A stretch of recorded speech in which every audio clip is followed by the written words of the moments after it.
હોય છે। એટલે મારે કહેવાનો મતલબ એમ કે આપણી ઘરની અંદર 24 કલાક 365 દિવસ આપણું જે બાળક છે ને આપણને જોઈ રહ્યું છે। આપણે જેવું વર્તન કરીશું ને એવું જ વર્તન કરશે।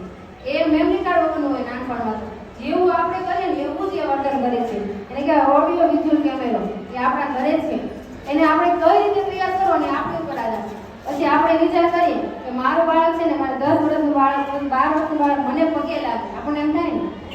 પરંતુ આપણે કેવું કરીએ, આપણા ઘરે જે 70 વર્ષના દાદા છે, આપણા માતા પિતા છે, સાસુ સસરા છે, એમને પગે લાગવામાં આપણને શરમ આવતી હોય છે, આવે છે ને।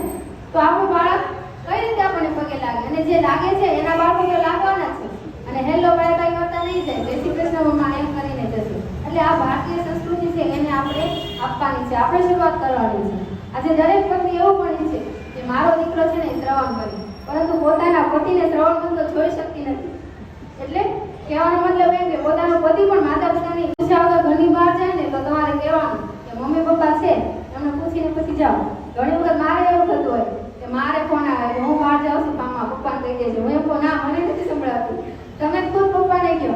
આપણે શરૂઆત કરવાની છે। ક્યારેક એમની ભૂલ થતી હોય, એને ફોન નહોતો લાગતો તો કીધું હોય કે કહી દેજે એમ, તો પણ હું એમ કહું મમ્મી પપ્પાની ઇજાજત લઈને જાય, પગે લાગીને જાઓ એ રીતે। કારણ કે આપણે આપણા બાળકોને આ આવનારા સમાજની અંદર ઘડવાના છે, સમાજનું ઘડતર કરી શકે ને એવા બનાવવાના છે।